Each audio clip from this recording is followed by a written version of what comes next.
Et si la compétence la plus précieuse dont vous aurez besoin n'était ni l'intelligence, ni le talent, ni même le travail acharné? Et si le succès, le vrai succès, reposait sur une force invisible? La façon dont les gens se sentent en votre présence. Chaque porte que vous avez souhaité voir s'ouvrir. Chaque opportunité manquée. Chaque relation qui vous a soit propulsé, soit freiné. Tout cela se résume à une vérité: les êtres humains décident avec leurs émotions et justifient avec la logique. Ce livre audio ne traite pas de la manipulation. Il ne s'agit pas de subterfuge. Il ne s'agit pas de prétendre être quelqu'un d'autre. Il s'agit de comprendre les gens en profondeur, pour que l'influence devienne naturelle. Le respect mutuel. Et la connexion spontanée. Écoutez attentivement. Appliquez avec patience. Et vous ne verrez peut-être plus jamais les gens ni vous-même de la même façon. Pourquoi le lien humain est l'atout ultime? À chaque époque, les outils ont changé. La technologie a évolué. Les méthodes ont été remplacées. Mais une chose reste immuable: la nature humaine. Les gens aspirent toujours à la reconnaissance. Ils craignent toujours le rejet. Ils veulent toujours se sentir compris, respectés et importants. Ce livre audio existe pour une seule raison: vous aider à comprendre cette vérité et à l'utiliser de manière éthique, sage et efficace. La plupart des gens passent leur vie à se frayer un chemin. Ils argumentent avec plus d'acharnement. Ils parlent plus fort. Ils cherchent à faire leurs preuves. Pourtant, les personnes les plus influentes font tout le contraire. Elles écoutent.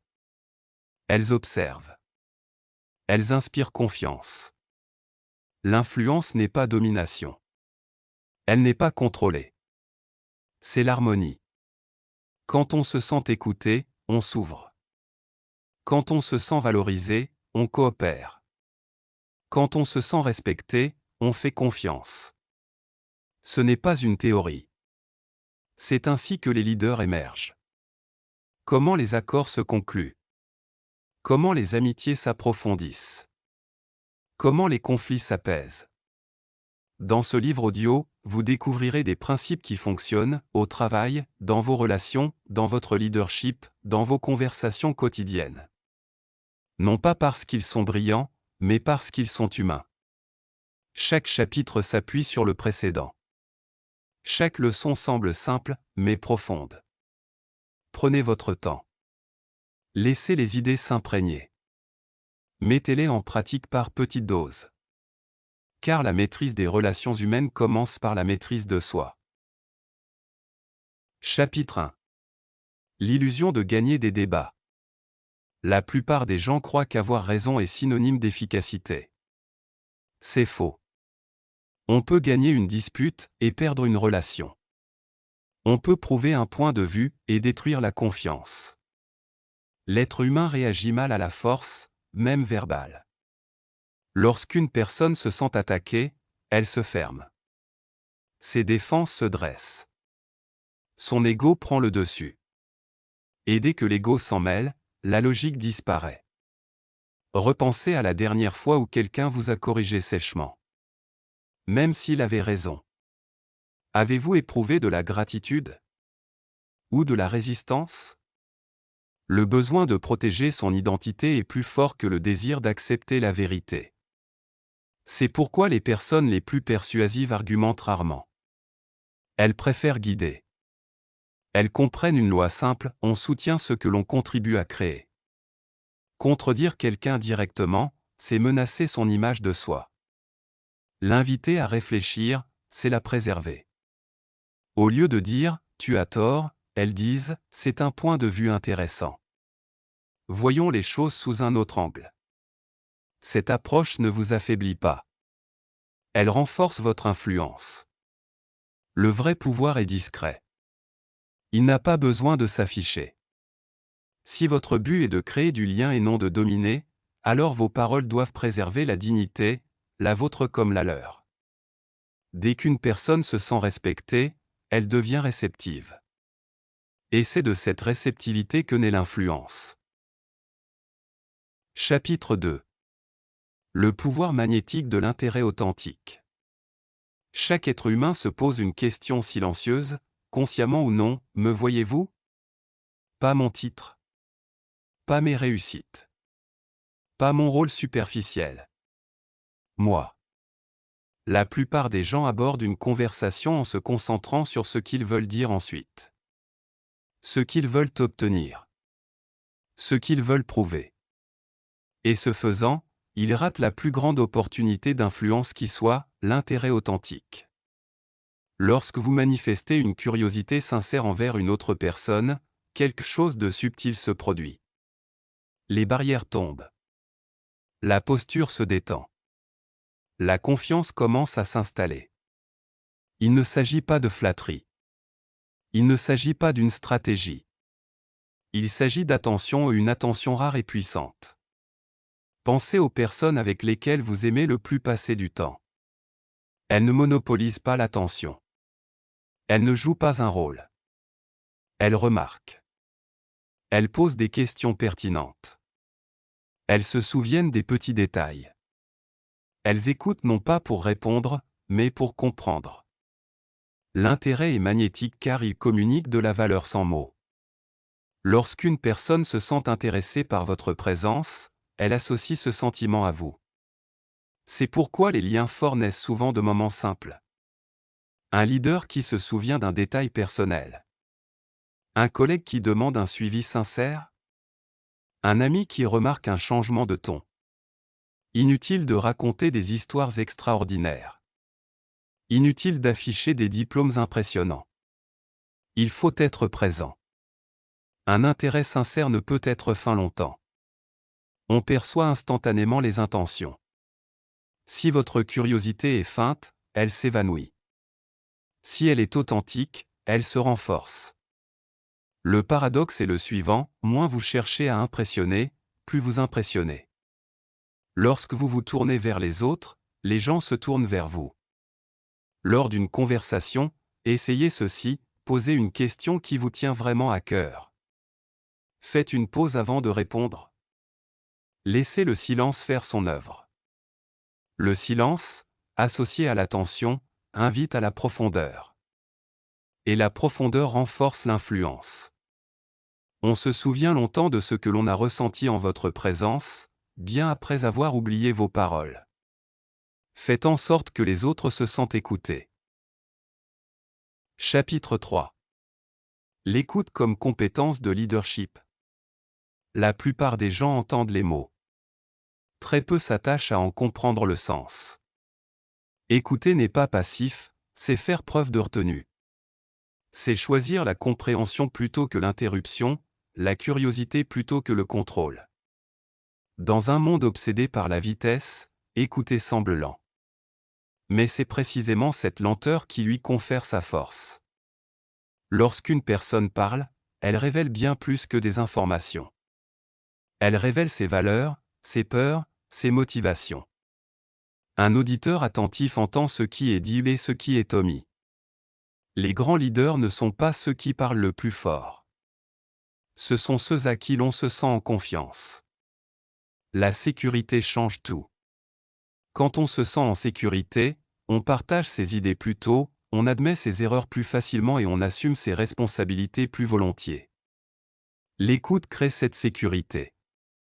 Mais écouter exige de la maîtrise de soi. L'envie d'interrompre est rarement motivée par la recherche de clarté, mais par l'affirmation de soi. On interrompt pour affirmer sa pertinence, protéger son statut, reprendre le contrôle. Or, l'influence grandit lorsqu'on lâche prise, même temporairement. Essayez ceci lors de votre prochaine conversation importante, laissez votre interlocuteur terminer son discours. Même si vous savez déjà où il veut en venir. Surtout dans ce cas.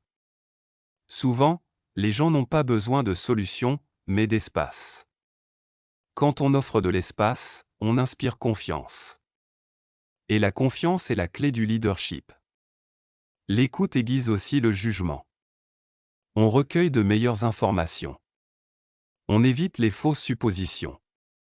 L'observateur discret perçoit souvent la situation dans son ensemble, tandis que d'autres s'attardent sur des détails. Cela ne signifie pas un silence absolu. Il s'agit de choisir judicieusement ses mots. Quand on prend enfin la parole après avoir écouté attentivement, nos mots ont du poids. Parce qu'ils sont éclairés. Parce qu'ils sont mesurés.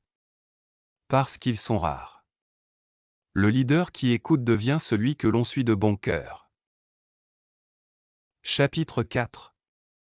La psychologie de l'appréciation. Chacun porte en soi une soif invisible, celle d'être apprécié. Non pas des compliments vagues, ni des récompenses mécaniques, mais une reconnaissance sincère. L'appréciation n'est pas un luxe, c'est un carburant psychologique. Sans elle, la motivation s'érode, avec elle, l'effort se multiplie. L'erreur que font beaucoup est de croire que l'appréciation doit être grandiose. Ce n'est pas le cas. En réalité, les plus petites marques de reconnaissance sont souvent les plus puissantes, un merci sincère, un compliment discret, un moment de reconnaissance sans public. La véritable appréciation est détaillée. Au lieu de dire « bon travail », dites « j'ai remarqué le soin que vous y avez apporté ». La précision est gage de sincérité. On perçoit l'appréciation automatique, on sent qu'elle est méritée. Et lorsqu'elle est authentique, elle crée une loyauté bien plus forte que la peur ou la pression. La critique peut corriger un comportement temporairement, mais l'appréciation redéfinit l'identité. Quand on croit que ses efforts comptent, on s'investit davantage. Mais l'appréciation exige d'être conscient. Il faut remarquer l'effort, pas seulement les résultats, le progrès, pas seulement la perfection.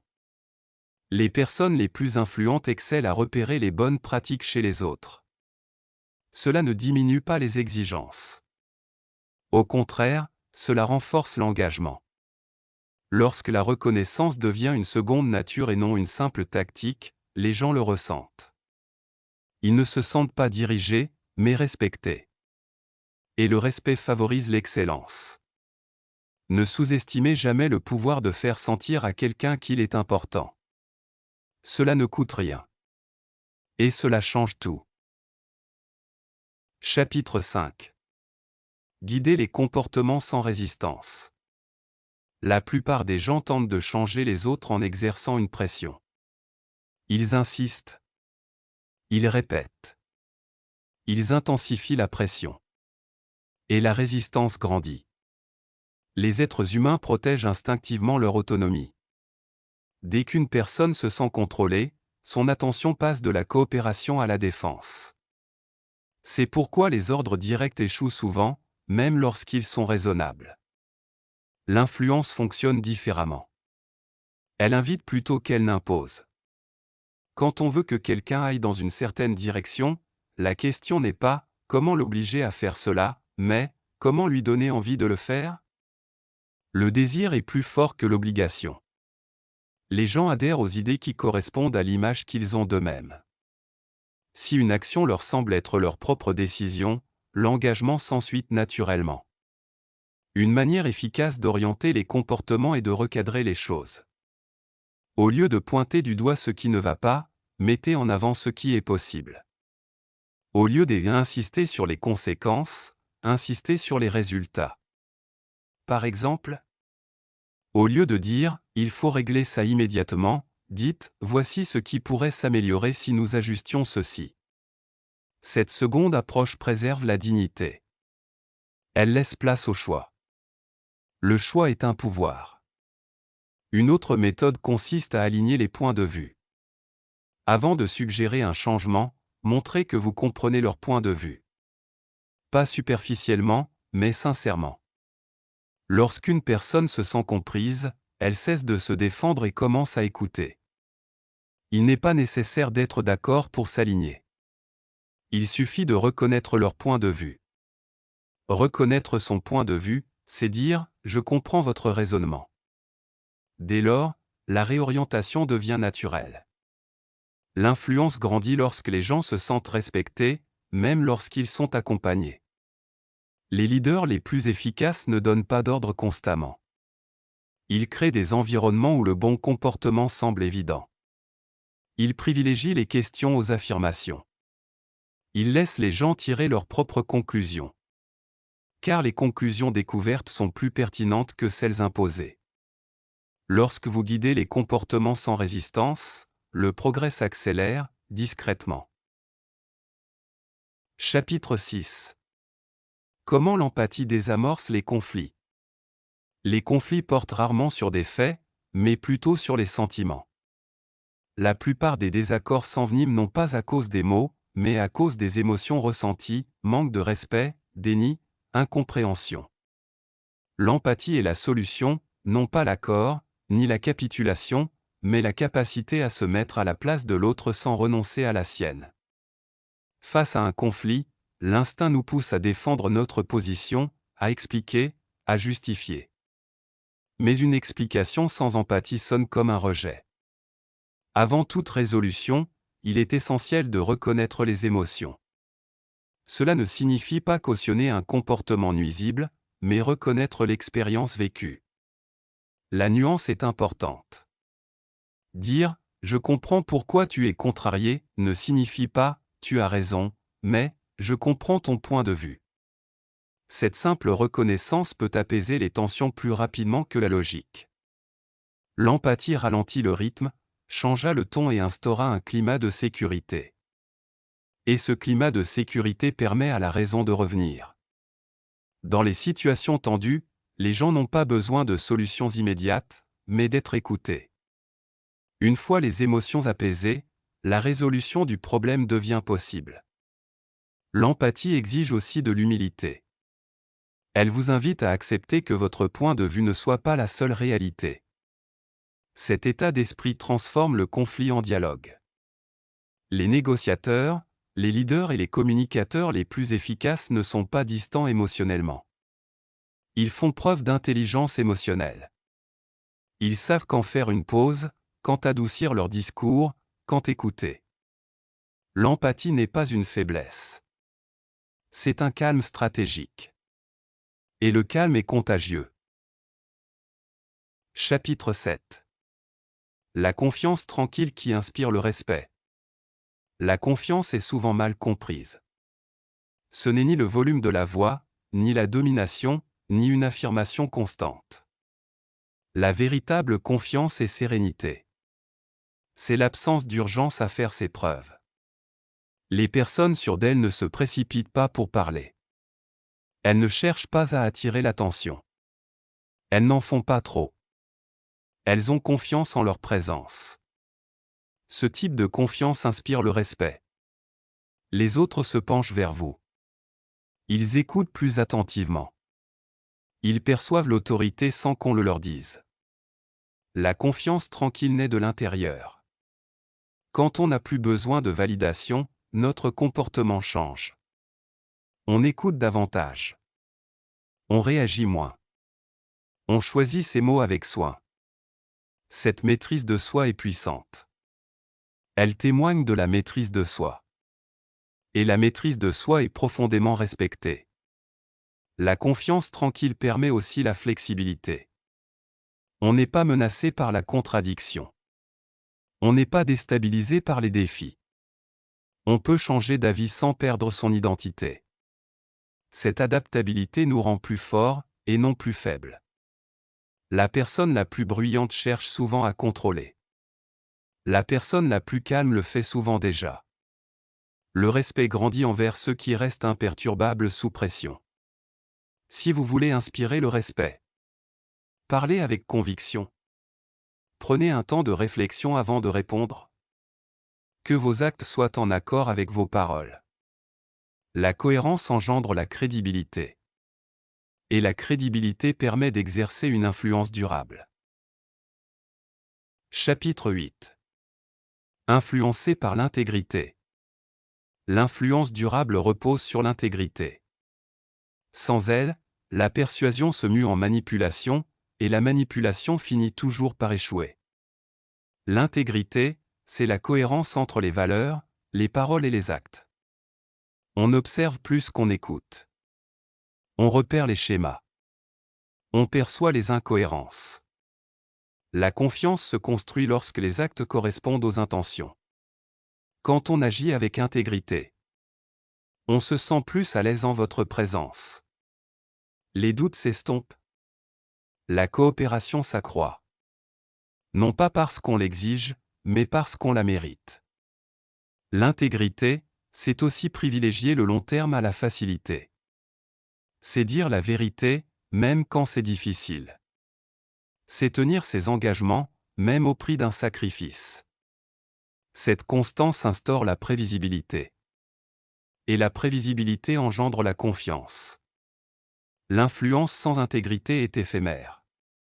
L'influence intègre se développe.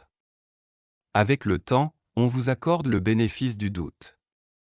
On présume de vos bonnes intentions. Cette présomption est puissante. Elle vous permet de diriger, de guider et d'influencer avec un minimum de résistance.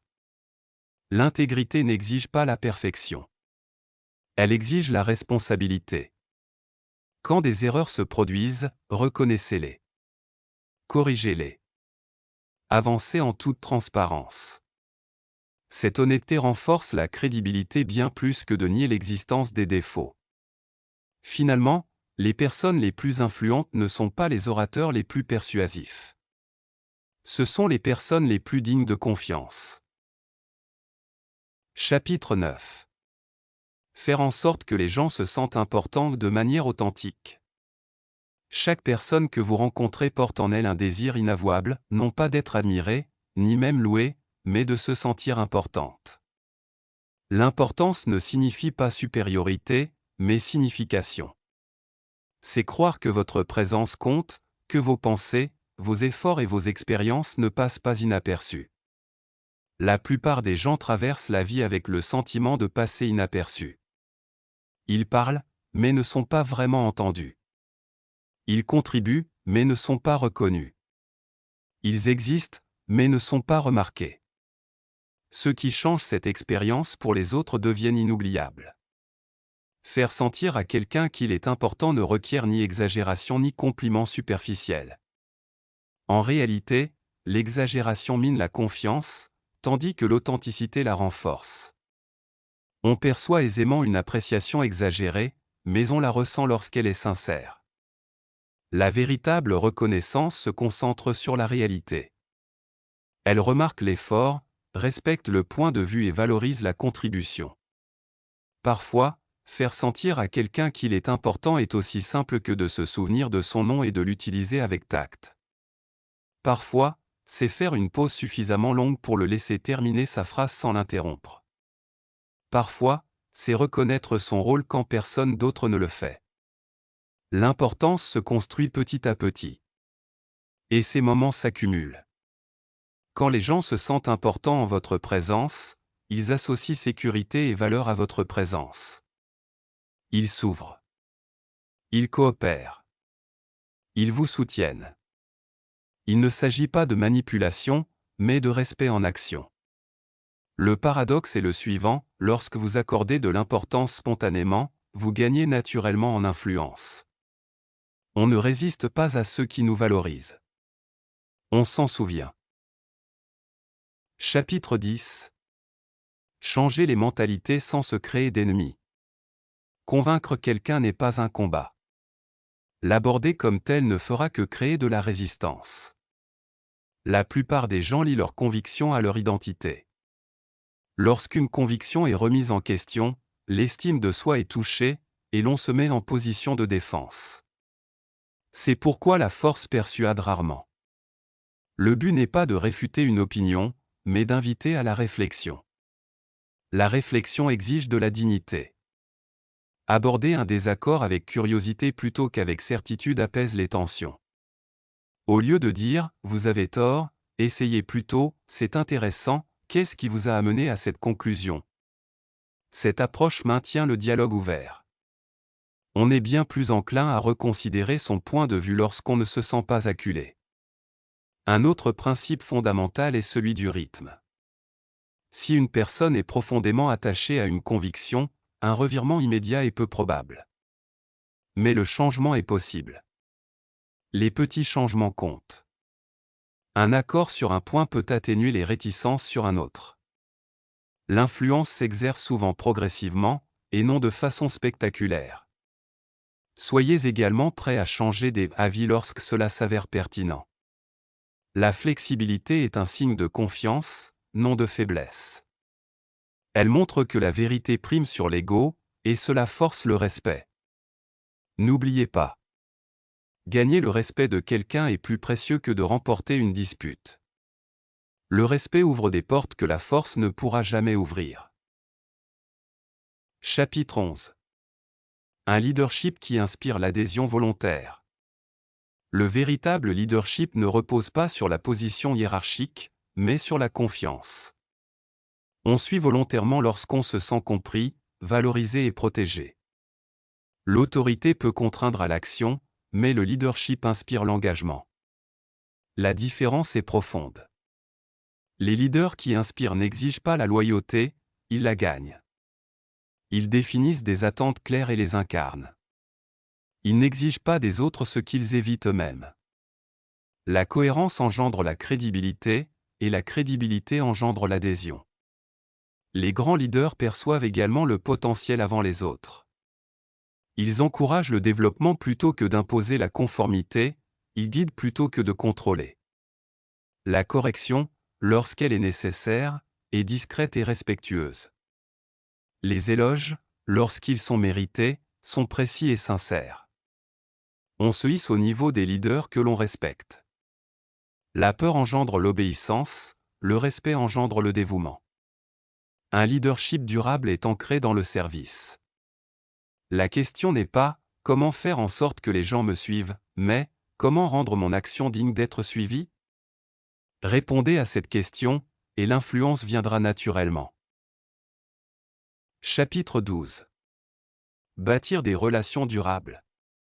Les relations solides ne reposent pas sur l'intensité, mais sur la constance. La confiance se construit lentement, par des expériences répétées de fiabilité, de respect et d'honnêteté. Le charme passager peut susciter l'intérêt, mais c'est le caractère qui, sur le long terme, entretient les liens. Les relations durables exigent de la patience. Elles survivent aux malentendus car la communication reste ouverte. Elles survivent aux conflits car l'empathie demeure présente. Les gens s'éloignent non pas par désaccord, mais par négligence. L'attention est essentielle au maintien du lien. Prendre des nouvelles. Écouter attentivement. Être présent quand c'est important. Ces gestes peuvent paraître insignifiants, mais ils créent de la stabilité. Et la stabilité engendre la sécurité. Les relations qui durent ne sont pas parfaites. Elles sont résilientes. Elles s'adaptent plutôt que de se rompre.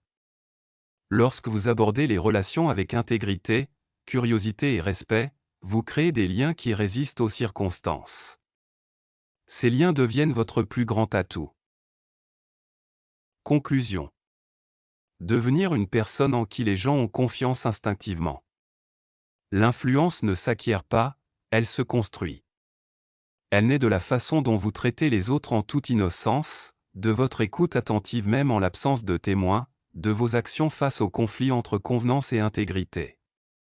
Tout au long de ce livre audio, un thème demeure constant, les gens réagissent à l'émotion que vous leur inspirez. Lorsqu'ils se sentent en sécurité, ils se confient. Lorsqu'ils se sentent respectés, ils coopèrent. Lorsqu'ils se sentent importants, ils se souviennent de vous. Il ne s'agit pas de contrôle, mais de connexion. Le monde n'a pas besoin de voix plus fortes, mais de voix plus apaisantes. Il n'a pas besoin de domination, mais de compréhension. Lorsque vous appliquez ces principes, commencez modestement, une conversation, une interaction, un moment d'attention sincère. Le changement commence là. Et avec le temps, ces moments façonnent votre réputation, non pas celle d'une personne qui persuade par l'agressivité, mais celle d'une personne en qui l'on a une confiance instinctive. Cette confiance ouvrira des portes qu'aucun argument ne saurait ouvrir. Si ce livre audio vous a été utile, prenez un instant pour aimer cette vidéo, cela permettra à d'autres de le découvrir. Pour accéder à d'autres livres audio complets conçus pour informer, inspirer et donner les moyens d'agir. N'hésitez pas à laisser un commentaire pour partager votre principal enseignement, votre point de vue pourrait être précieux pour quelqu'un d'autre. Enfin, partagez ce livre avec une personne qui pourrait en bénéficier. Car l'influence grandit lorsque la sagesse est partagée.